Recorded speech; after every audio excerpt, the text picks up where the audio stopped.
The kingdom's deadliest assassin was about to collapse at Elias's door, but he didn't know that yet. All he knew was that someone was dying in the storm, and he couldn't let that happen. The wind howled like a banshee through the mountain pass, rattling the shutters of his cottage with violent fury. Snow lashed against the windows in sheets, so thick he could barely see his own forge through the glass. Elias wiped sweat from his brow as he worked the bellows, coaxing life into the dying embers. The horseshoe glowed cherry-red in the firelight, almost ready for shaping. He should have banked the fire hours ago, should have gone to bed like any sensible man would during a storm like this. But sleep had been elusive lately, and the rhythm of hammer on steel helped quiet the restless thoughts that plagued him since winter's onset. Out here, miles from the nearest village, he had little company besides his tools and the mountain winds.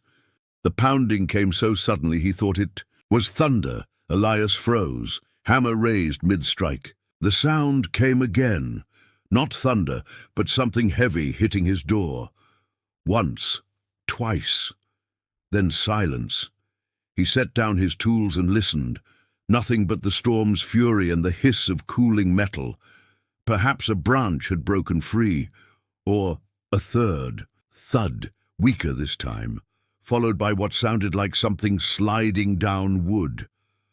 Elias grabbed his cloak and unbarred the door. Wind immediately tried to tear it from his grasp as snow swirled into his workshop. He squinted into the white chaos, seeing nothing at first. Then his eyes dropped. A figure lay crumpled against his doorframe, dark leather stark against the snow. A woman, her face pale as winter moonlight, dark hair matted with ice and something darker, blood. Her breathing came in shallow, barely visible puffs of vapor. "Sweet Mary," he whispered. She wore no cloak, just fitted leather that spoke of quality, craftsmanship and wealth, or profession. Strange for a traveler to be so far from any road, stranger still to be out in weather that could kill. But those thoughts lasted only a heartbeat before training took over. Elias had been many things before settling in these mountains. Soldier, field medic, reluctant healer to those the world forgot. He knew the look of someone balanced on death's threshold. Without hesitation, he scooped her into his arms. She was lighter than expected, all lean muscle and sharp angles beneath the leather. Her head lolled against his shoulder as he carried her inside, noting the precise cuts in her clothing. Deliberate wounds from blade work, not accident or animal attack. Questions could wait. Death wouldn't. He laid her on the rough wooden table, near his hearth, pushing aside tools to make room. Her pulse fluttered like a trapped bird beneath pale skin. Whatever had happened to her, whoever she was, she needed help. And Elias had never been able to turn away from someone in need. She woke like a blade being drawn, silent, swift, and immediately lethal. Her eyes snapped open, without the confusion of sleep, scanning the unfamiliar room in heartbeats. Stone walls, single door, 2 windows, wooden beams overhead. Exit routes mapped, distances calculated. The smell of herbs and poultices, not prison or torture chamber. A fire crackled in the hearth, casting dancing shadows that could hide a dozen threats. Her hand moved instinctively to her thigh, where her dagger should rest. Gone. She remained perfectly still, cataloguing every ache in her body, every bandage, wrapped around wounds she barely remembered receiving. Someone had undressed her, cleaned her injuries, redressed her in a rough linen shirt that smelled of lavender soap. The sound of footsteps on stone made her muscles coil like springs. A man entered, carrying a wooden bowl, steam rising from whatever was inside. Tall, broad-shouldered, with calloused hands that spoke of honest work, brown hair touched with early grey, gentle eyes that held no wariness when they found her awake. He should have been afraid. Everyone was afraid. "You're awake," he said simply, setting the bowl on a small table beside her makeshift bed. "Good. You gave me quite a scare." She studied his face for deception, for the calculating look that preceded betrayal or demand for payment, found nothing but genuine relief. It made no sense. "Where am I?" Her voice came out rougher than intended. "My cottage. You collapsed at my door during the storm." He gestured toward the bowl. "Broth. You've lost blood and need to rebuild your strength." "Why?" The word escaped before she could stop it. He tilted his head, genuinely puzzled. "Why what? Why help me?" She pushed herself up to sitting, ignoring the fire that shot through her shoulder. "You don't know me." Does that matter? The simple question hung between them like a blade. In her world, it mattered more than life itself. Strangers were threats, kindness was weakness, and trust was the fastest way to die. Yet here sat this man. Elias. She'd heard him mutter the name while tending her wounds, offering food and shelter without asking for coin or favor. "What's your name?" he asked, settling into a chair that put him within easy striking distance. "Foolish or fearless? Does that matter?" She echoed his words.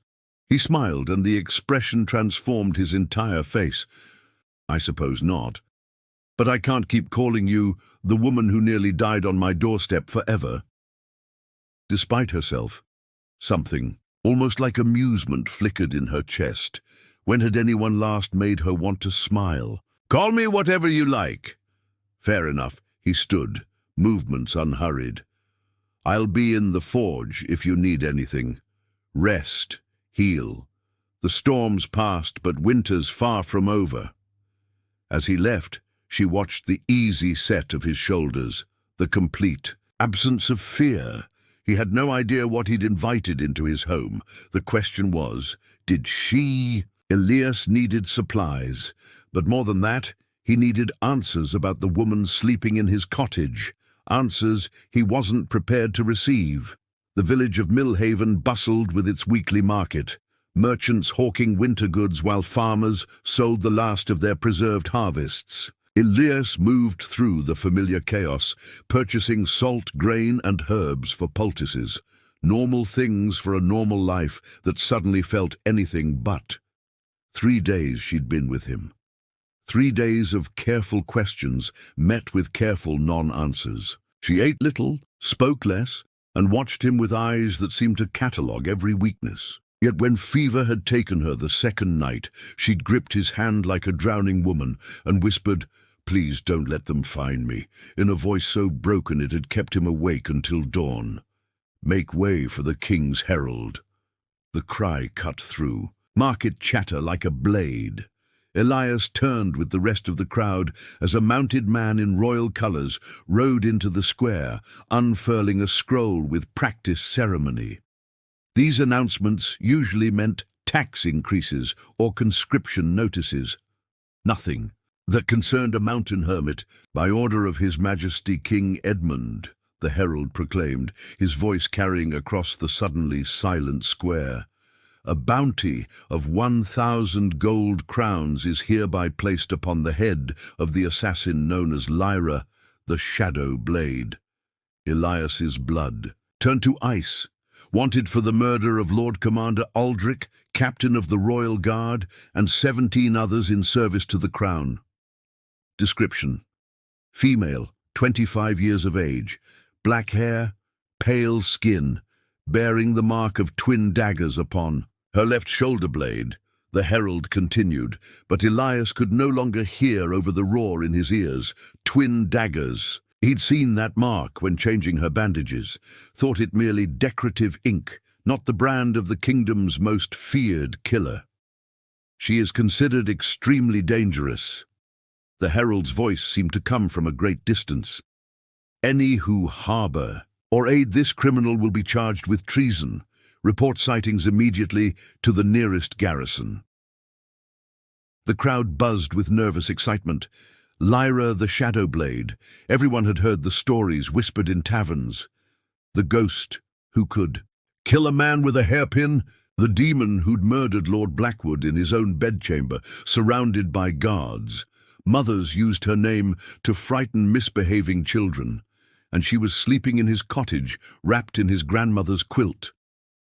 Elias forced himself to continue, shopping, to nod and exchange pleasantries as if his world hadn't just shattered, but his hands shook as he counted out coins for flour, and his mind raced with images.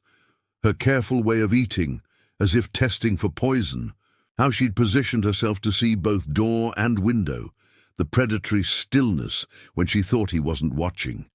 Yet he also remembered her nightmare cries, the way she'd flinched when he'd touched her wounded shoulder with gentle fingers, the almost smile that had transformed her face for one brief moment. The kingdom's deadliest assassin was in his home.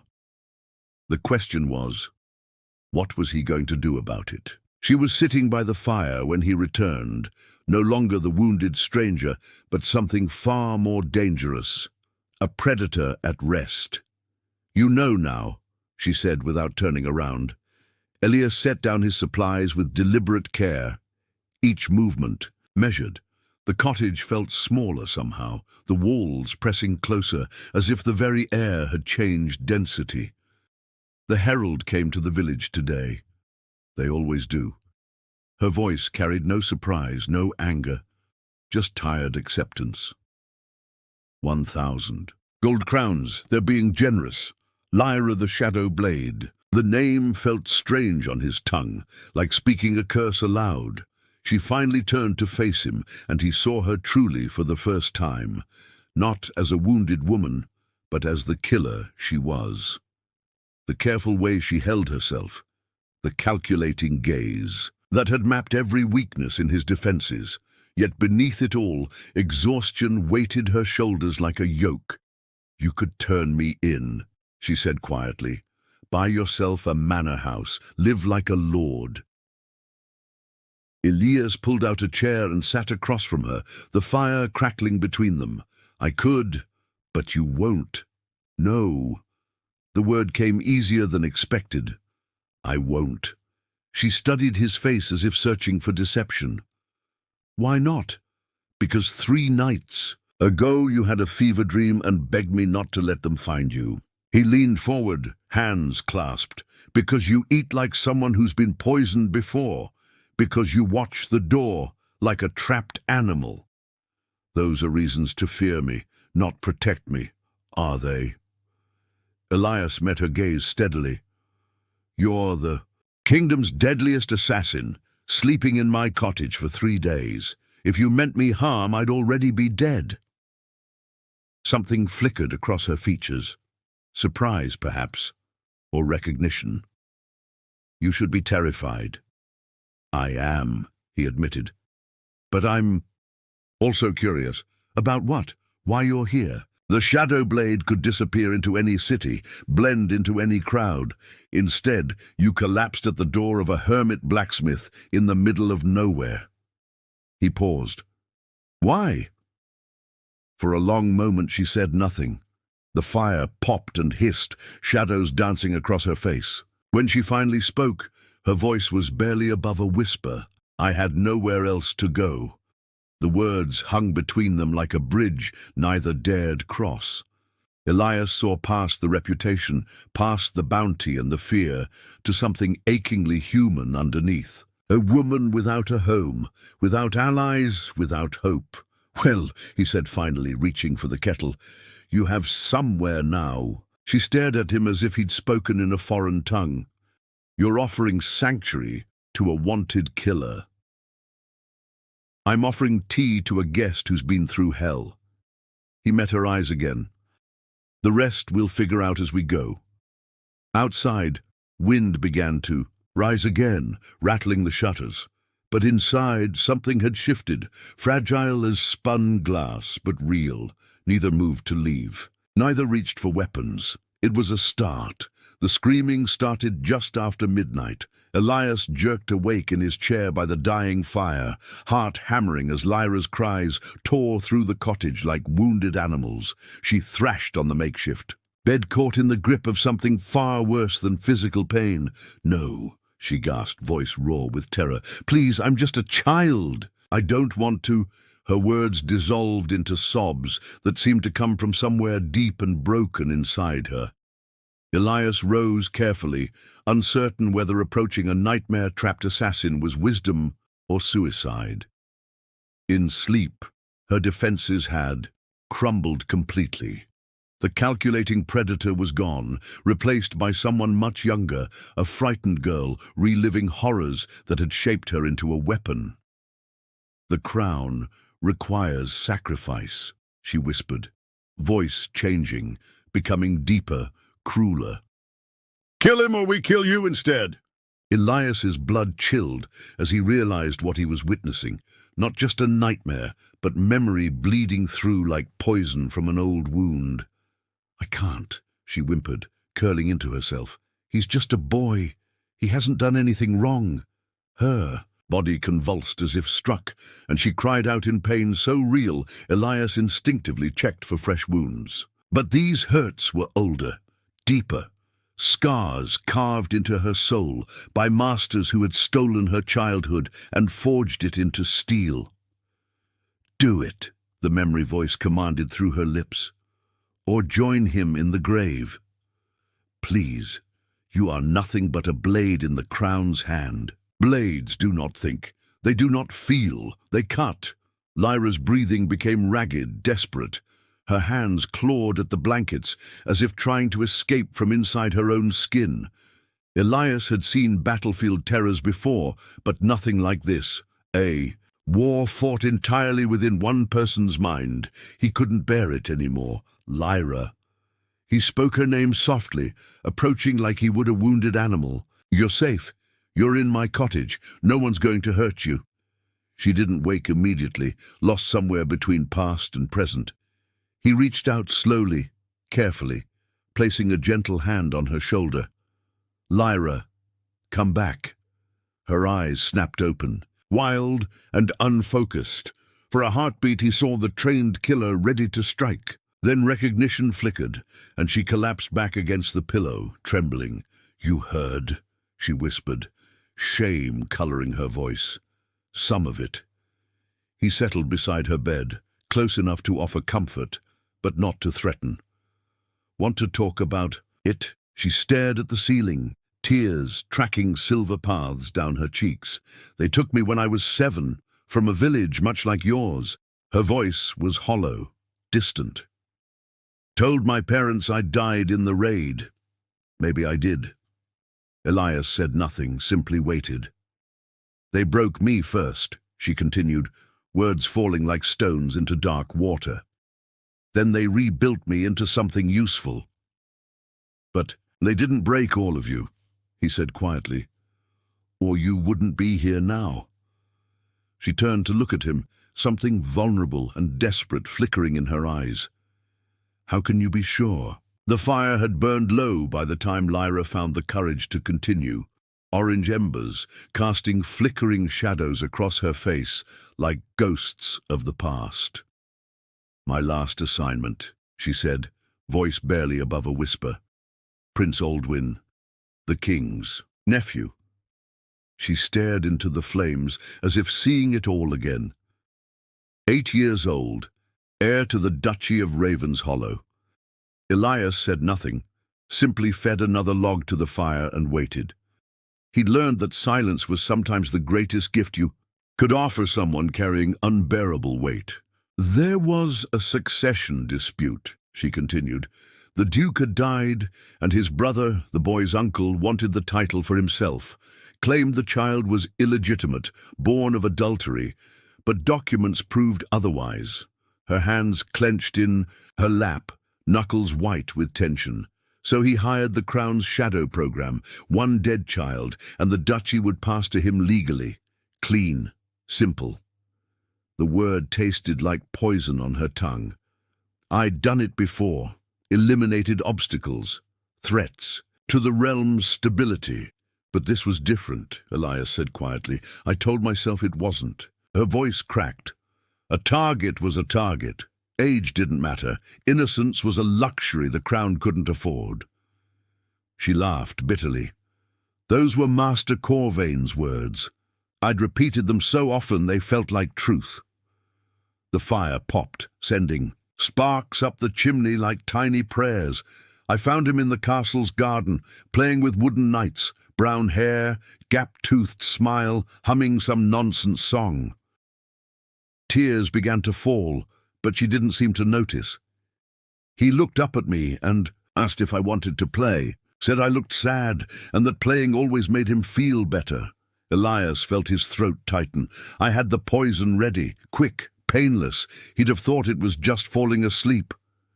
Her breath hitched, but when I knelt beside him, when I looked into those trusting eyes, I saw myself, the child I'd been before they took me. "What did you do?"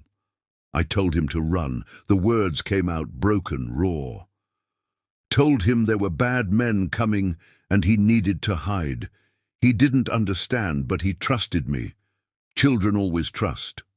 She wiped her face with the back of her hand.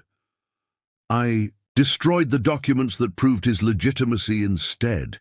Let his uncle have the duchy. At least the boy would live. And they marked you as a traitor.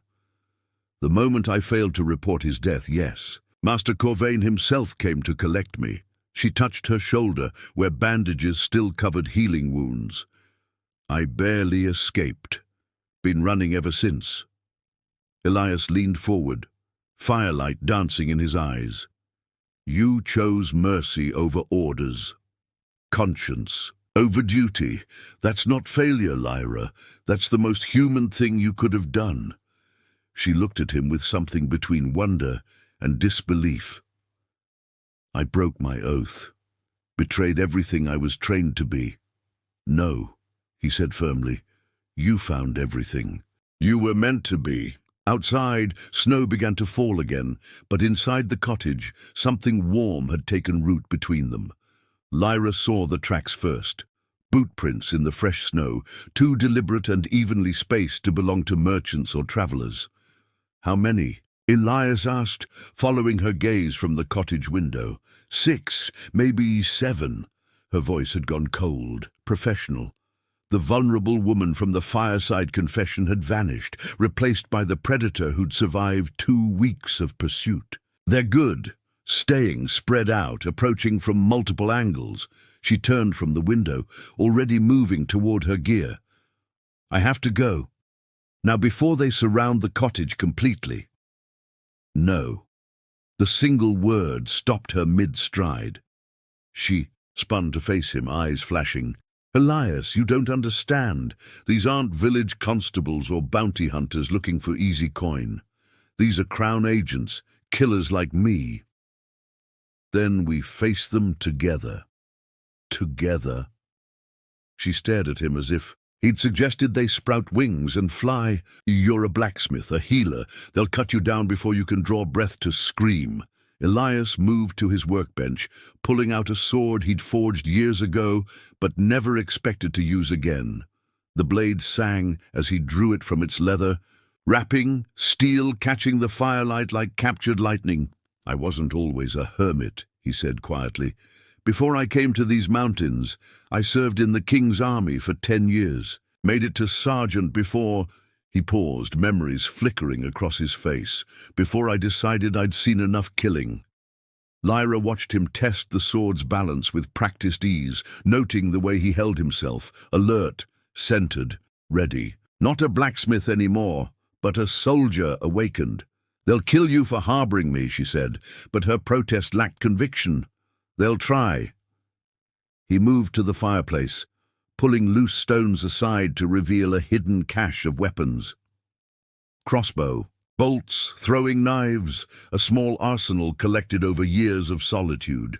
But I know this terrain. These are my mountains. Why? The word came out strangled. Why would you risk everything for someone like me? Elias looked up from loading the crossbow, his eyes steady and sure, because for the first time in years, I have something worth fighting for. The simple honesty of it hit her like a physical blow. In her world, loyalty was bought with coin, or coerced through fear. No one had ever chosen to stand beside her simply because she mattered to them. I don't know how to do this, she whispered. Do what? Let someone else fight for me. He smiled, checking the cottage's defenses with military precision.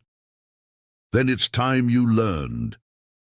Outside, shadows moved between the trees, closing in like wolves scenting prey. But inside the cottage, two people who'd found something worth protecting prepared to make their stand. The hunters had found their quarry, but they'd also found something they hadn't expected, a protector who wouldn't run. They came with the night, silent as death itself. The first crossbow bolt shattered the window where Lyra had been standing moments before. She was already moving, flowing like liquid shadow across the cottage floor as more bolts punched through shutters and door. "Now you see her true nature," Elias whispered to himself, watching in awe as Lyra became something beyond human, a creature of lethal grace who seemed to anticipate each attack before it came. The door exploded inward. 3 figures in dark leather poured through the breach, blades gleaming. Lyra met them head-on, her recovered daggers singing through the air.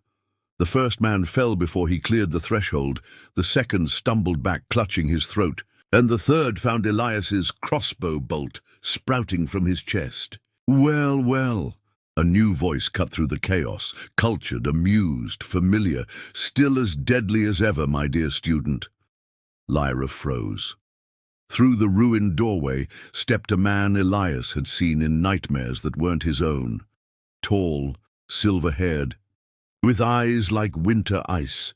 The master who had shaped her into a weapon. "Captain Marcus," she breathed, and for the first time since awakening in his cottage, Elias heard real fear in her voice. "You've led us quite a chase."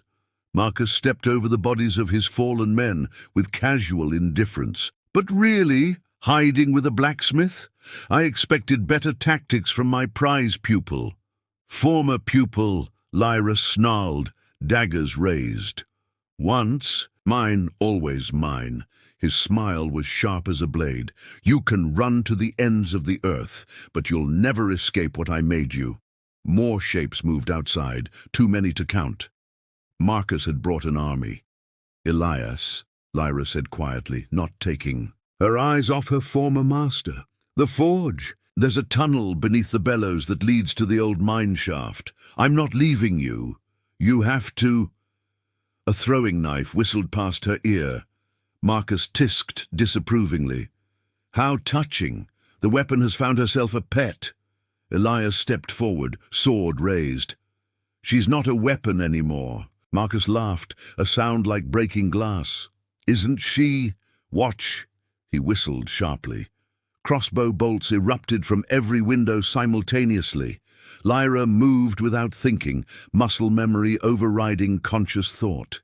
She flowed between the projectiles. Like water, every motion perfectly economical, perfectly lethal.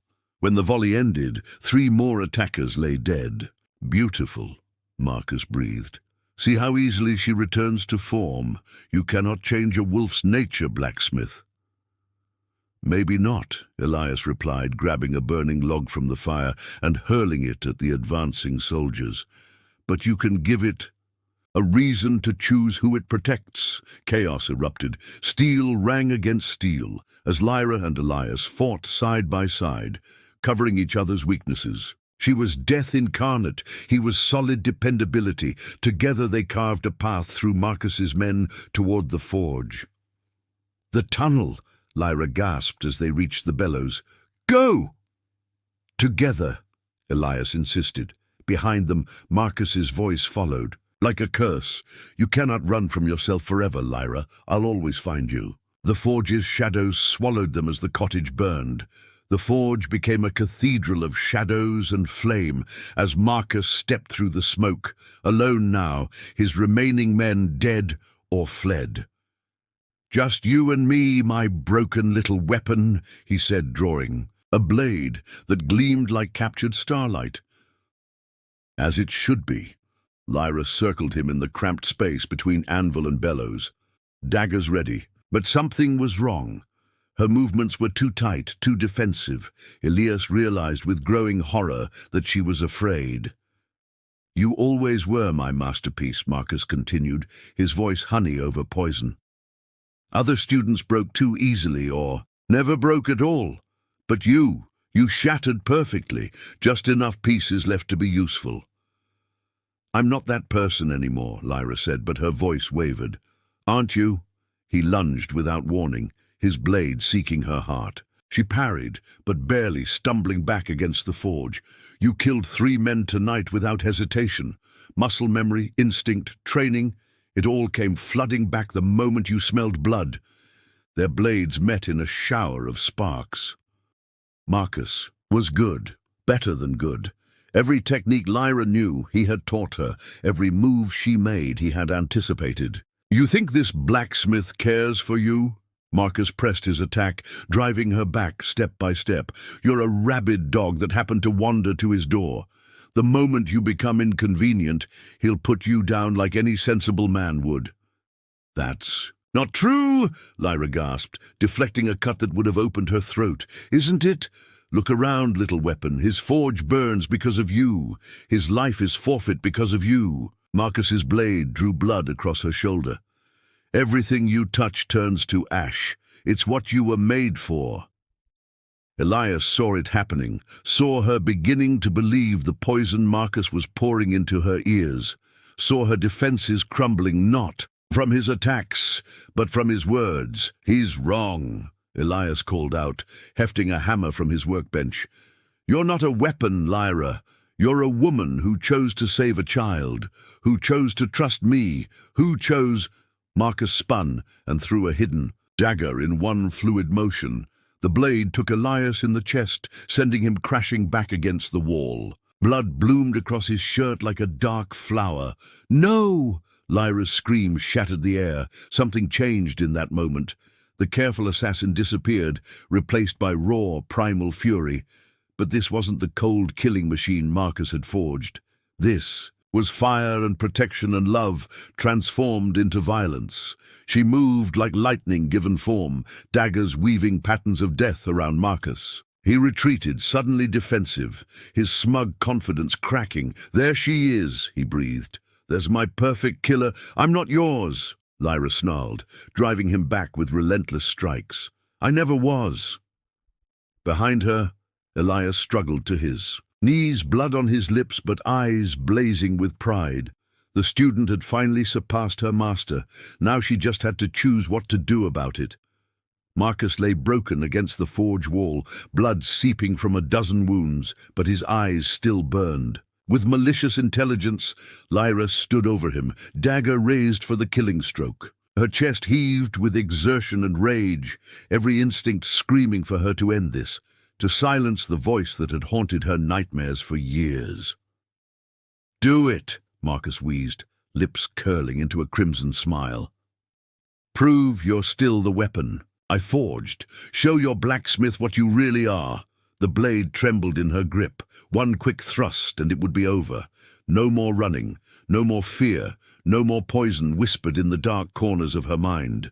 Justice served with steel, the way she'd been trained. He's bleeding because of you, Marcus continued, his voice growing stronger with each word. How many more will die if you let me live? How many innocents will suffer because you couldn't do what needed to be done? Lyra's eyes flicked to Elias, who had managed to prop himself against the wall, one hand pressed to the wound in his chest. Blood seeped between his fingers, but his gaze was steady, patient, waiting. Kill me, Marcus taunted. It's what you were made for, it's what you are. No. The word came from behind her, quiet but firm. Elias's voice, strained with pain but certain. It's what they tried to make you, but you get to choose who you are. Lyra's hands stilled. The dagger hung motionless above Marcus's throat. I've seen you tend wounds with gentle hands, Elias continued. Seen you cry for children you couldn't save. Seen you choose mercy when duty demanded blood. His voice grew softer. That's who you are, Lyra, not this. Marcus's laughter was ugly, desperate. Sentiment, weakness. The moment you show mercy, you show the world you're broken. Maybe, Lyra said quietly, but broken things can be mended. She stepped back, lowering the blade. Marcus's eyes widened in disbelief. You're making a mistake. I'll hunt you to the ends of the earth. I'll never stop. Yes, you will. Lyra turned away from him, moving to the forge's bellows. Because the shadow blade is dead. She pulled a burning coal from the fire with iron tongs, carrying it to the oil-soaked hay that lined the forge walls. Flames caught and spread with hungry speed. What are you doing? Marcus struggled to sit up, panic replacing malice, giving us both a chance to be someone new. She helped Elias to his feet, supporting his weight as they moved toward the tunnel entrance. The bounty was for Lyra, the shadow blade, but she's burning with this place. Behind them, Marcus screamed threats and curses, but they fell on deaf ears. The woman who had lived in fear of her past was walking into an uncertain but chosen future. At the tunnel mouth, Lyra paused for one last look at the flames consuming everything she'd been. "Who will I be now?" she whispered. Elias squeezed her hand. "Whoever you choose to be." The hidden cave had become a sanctuary of sorts, carved from living rock by some long-dead hermit, furnished with simple necessities and forgotten by the world above. Lyra changed Elias's bandages with the same precision she'd once used to clean her blades, but her touch was gentle now, careful not to cause unnecessary pain. The dagger wound was healing cleanly, though he still couldn't move without wincing. "You're better at this than I am," he said, watching her work. "I've had practice." She secured the linen strips with practiced knots. Though usually I was the one being patched up, they'd been here a week now, hiding while the kingdom's hunters scoured the mountains for bodies that would never be found. The official story would be that Lyra the Shadow Blade had perished in the fire that consumed the blacksmith's forge. 2 more casualties of the realm's endless hunger for blood. "What do people do?" Lyra asked suddenly. "When they're not running or killing?" Elias smiled despite the pain. "They live, tend gardens, raise children, argue about the weather." He paused. "Fall in love." She looked away, heat coloring her cheeks. These past days had been filled with small intimacies, sharing meals, sleeping close for warmth, conversations that lasted until dawn, touch without violence, trust without conditions. "Don't know how to be ordinary," she whispered. "Neither did I once." Elias reached for her hand, calloused fingers intertwining with hers. "I thought if I stopped being a soldier, I'd stop being useful, stop mattering. But you did matter. You saved me." "No," he said softly. "We saved each other." Later, she tried. Her hand at cooking over the small fire, burning the rabbit stew twice before producing something edible. Each failure made her laugh, a sound that would have seemed impossible weeks ago. The woman who could kill a man with a hairpin couldn't manage a simple meal without disaster. "It's harder than assassination," she declared, stirring the pot with exaggerated care. Most worthwhile things are. That night, as wind howled outside their refuge, they lay close on the rough stone floor. Lyra traced patterns on Elias's chest, careful to avoid his healing wound. "I used to dream of death," she said quietly. "Every night the faces of people I'd killed. But lately—" She hesitated.